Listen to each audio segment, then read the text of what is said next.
Alright, ladies and gentlemen, this is Raymond Jewell with Eternal Fire Weaponry and Bladesmithing, and if you can tell, I'm kind of outside my shop on the outside of my door, because at this moment, my shop is so full of smoke.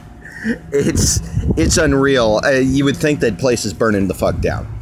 So, what we're doing right now is getting a little bit of a test on some limonite ore, and I'm roasting it down. Shouldn't take too long. Hopefully, once the majority of the smoke gets burnt off, I can finally go back into my shop. I actually have a bouncy house blower trying to pull at the front of my shop, blowing out of the door. You can barely hear it right now. And a box fan at the back of my shop, trying to push it all forward so that the bouncy house blower can blow it out. Well, those two together are making a noble effort, but I cannot stand in my shop and for any length of time I have to be outside right now. It's because of the wood I'm using. It's a very sappy pine. And I can't, because I don't have a blower on the fire itself, I can't get the temperatures hot enough to burn off the smoke. So all of those colloids, check that word out if you want to learn what that means. It just basically means a cloud. So those colloids start floating around in the shop and don't disappear until you get a really hot fire. This is all of this suffering, all of this pain and torture is for a good cause. We are checking out some ore to see if it actually roasts down into something that can be turned into steel. Again, it's an experiment. When it comes time, I'll probably be building a small fire, and here, let me show you the fire pot that I would be using outside. This beautiful thing right here used to be our forge, but it makes a really good fire pot, and it would make a really good fire pot on the ground for doing exactly what I'm doing now, which is roasting the limonite, which drives off the excess moisture, kind of adds some carbon monoxide to the ore to remove some of the oxygen from the ore, from the oxides of iron. That gets it closer towards that beautiful magnetite that you saw on the last video. This creates more of magnetic hematite.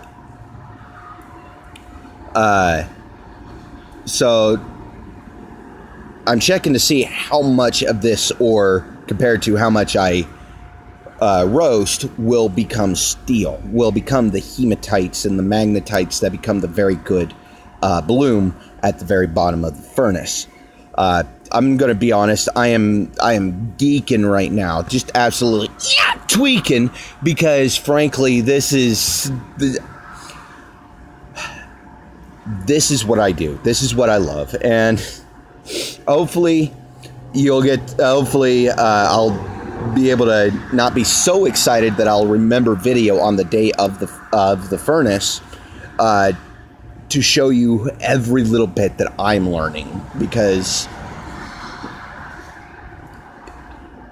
don't get me wrong, learning's fun, but watching and learning with other people is even more fun, because then we all get to discuss it, we all get to see it, we all get to share it, and that's community. And ultimately, the blacksmith was one of the center points of the community, and so I'm trying to help rebuild that, trying to rebirth that, create a renaissance of that. So if you'll give me, my eyes still sting from all the smoke. Here we go. We're going to go in and look at the fire, and it's going to get loud. We've got a bouncy house blower, like I said, right outside the door, or right at the beginning of the door. So you're not going to hear much from me, until I get past that and down towards where the fire is. So hopefully my phone doesn't have a heat stroke. Here we go. This is going to suck. Okay. So here's the fire. It's burning very hot right now. I've still got that much wood to go, and there's some of the ore which came off of a lump. Where the hell did I put that? How the fuck do you lose a 30-pound rock? That's amazing. I'm talented, ladies and gentlemen. Anyway, it's about a 30-pound rock of limonite. There is ore roasting inside that fire. As you can see, there's not a lot of smoke coming off of it. That's a good sign. That means we're getting hot enough to actually get the ore to that point where it begins to turn to hematite. Like I said, this is more of an experimental thing. It'll take probably all night for that to cool down enough, completely ash out and cool down enough that I can pull that out and test it with a magnet. Hopefully, I'll be able to get some video on that and show you exactly the results of what we got. So, like I said, it is extremely smoky in here. Let me get in front of this fan to cool off just a hair. And if you can see around me, it is very hazy. We still have a massive amount of smoke in this shop. So I'm going to step outside, out of the sunlight and into some shade. I'm nuts. I've got a fire that's probably 600 degrees in its core inside of a shop, and that is being bored down on by a full blaze sun. It's only about 90, 91 outside right now, and I have to come outside to cool off because it's that much hotter in my shop. So I'm a nutcase. I love it. All right, this is Raymond Jewell with Eternal Fire Weaponry and Bladesmithing. Signing off.